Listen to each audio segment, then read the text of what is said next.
Hello! ഇതാ ഈ ഒരു വർക്ക് ഞാൻ പെട്ടെന്ന് ചെയ്തെടുത്തൊരു വർക്കാണേ. അതായത് ജാനുവരി 7ന് വൈകുന്നേരം ഒരു 6, 6:30 ആയപ്പോഴാണ് ഞാനിത് ചെയ്യാമെന്ന് തീരുമാനിക്കുന്നത്. പിന്നെ ഞാൻ ഒന്നും നോക്കിയില്ല. എനിക്ക് എംബ്രോയ്ഡറിയിൽ ഏറ്റവും എളുപ്പത്തിനകത്ത് ചെയ്യാൻ പറ്റുന്ന സ്റ്റിച്ചുകളുള്ള ചെറിയൊരു വർക്ക് നമുക്ക് ചെയ്യാമെന്ന് വിചാരിച്ചു. അങ്ങനെ ഞാൻ സെലക്ട് ചെയ്തൊരു പിക്ചറാണത്. ഇതിനകത്ത് വോവൻ റോസ് ഉണ്ട്. നമുക്ക് ഇതിനകത്ത് ലീഫ് സ്റ്റിച്ച് ചെയ്യാനായിട്ട് പറ്റും. പിന്നെ അതുപോലെ തന്നെ നമുക്ക് ആ സ്റ്റെം സ്റ്റിച്ച് ചെയ്യാൻ പറ്റും. പിന്നെ ഞാൻ ഒന്നും നോക്കിയില്ല. ഞാൻ ഈ ഒരു പിക്ചറിനെ സെലക്ട് ചെയ്തു.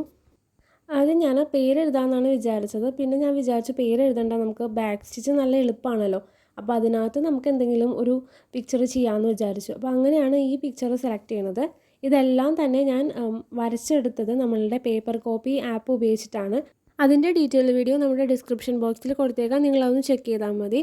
അപ്പോൾ ഞാൻ എന്താ നമ്മളുടെ ആദ്യം തന്നെ ഒരു സ്റ്റെം സ്റ്റിച്ച് ഉണ്ടല്ലോ, അപ്പോൾ അത് സ്റ്റെം സ്റ്റിച്ച് ഒന്ന് കംപ്ലീറ്റ് ചെയ്ത് കൊടുക്കുന്നുണ്ട്. നമ്മളുടെ ആ ഒരു ലൈൻസ് ഫുള്ളായിട്ട് നമ്മളൊരു വർക്ക് ചെയ്യുമ്പോൾ നമ്മളെടുക്കുന്ന ഇപ്പം വൈറ്റ് മെറ്റീരിയലാണ് നമ്മൾ എടുക്കണമെന്നുണ്ടെങ്കിൽ എല്ലാ കളേഴ്സ് അതിനകത്ത് മാച്ചായി പൊക്കോളും.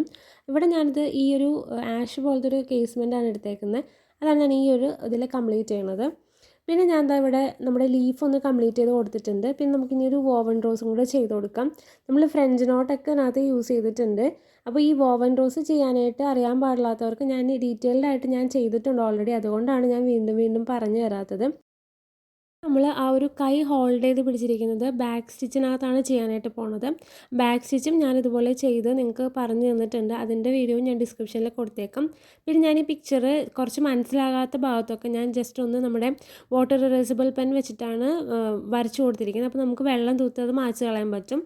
അപ്പോൾ ആ ഒരു വാട്ടർ ഇറേസിബിൾ പെന്നിനെ കുറിച്ചും ഞാൻ വീഡിയോ ചെയ്തിട്ടുണ്ട്. അതും നിങ്ങളൊന്ന് ചെക്ക് ചെയ്ത് നോക്കുക.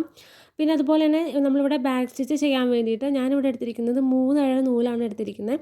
6 ഇഴയും നമ്മൾ എടുത്തിട്ടില്ല. നമ്മൾ ജസ്റ്റ് 3 ഇഴ മാത്രമേ എടുത്തിട്ടുള്ളൂ. അപ്പോൾ നല്ല ഫിനിഷിംഗ് ആയിട്ട് കിട്ടും.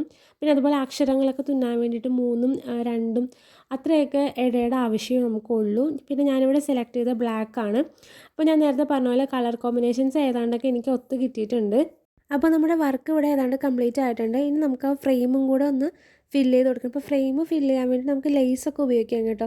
ഞാനിവിടെ എടുത്തിരിക്കുന്നത് വൈറ്റ് ഹാഫ് ബീഡ്സ് ആണ്. കുറച്ചധികം വലിയ ഫ്രെയിം ആയതുകൊണ്ടാണ് ഞാനിവിടെ ഹാഫ് ബീഡ്സ് ഉപയോഗിക്കുന്നത്. അപ്പോൾ ഇവിടെ നമ്മൾ ഫുൾ ബീഡ്സൊക്കെ യൂസ് ചെയ്തിട്ടുണ്ടെങ്കിൽ കുറച്ച് വെയിറ്റ് കൂടുകയും ആ സമയം നമ്മളൊരു 6 ഇഞ്ചിൻ്റെയിലൊക്കെ നമുക്ക് ഫുൾ ബീഡ്സ് ഉപയോഗിച്ചാലും കുഴപ്പമില്ല. പിന്നെ ഞാൻ ഇതുപോലത്തെ ഒരു ബോ സെറ്റ് ചെയ്ത് കൊടുത്തിട്ടുണ്ട്. പുറകിലായിട്ട് നമുക്ക് ഇതുപോലത്തെ കാർഡ്ബോർഡ് ഷീറ്റ് ഒട്ടിച്ച് കൊടുത്തിട്ടുണ്ട്. പിന്നെ അതുപോലെ തന്നെ നമ്മളുടെ പ്രോഡക്റ്റിൻ്റെ സ്റ്റിക്കറും പിന്നെ ചെറിയതായിട്ട് സ്റ്റാമ്പും ചെയ്ത് കൊടുത്തിട്ട് ഞാൻ ഈ ഒരു വർക്ക് കംപ്ലീറ്റ് ചെയ്തു.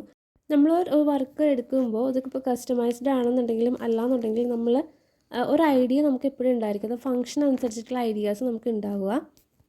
ഞാൻ യൂട്യൂബിൽ വീഡിയോസ് ഇടാൻ വേണ്ടിയിട്ട് ഇതുപോലെ വർക്ക്സ് ചെയ്യാറുണ്ട്. അതല്ലാണ്ട് എനിക്ക് കുറച്ച് ഓർഡേഴ്സൊക്കെ കിട്ടാറുള്ളൂ.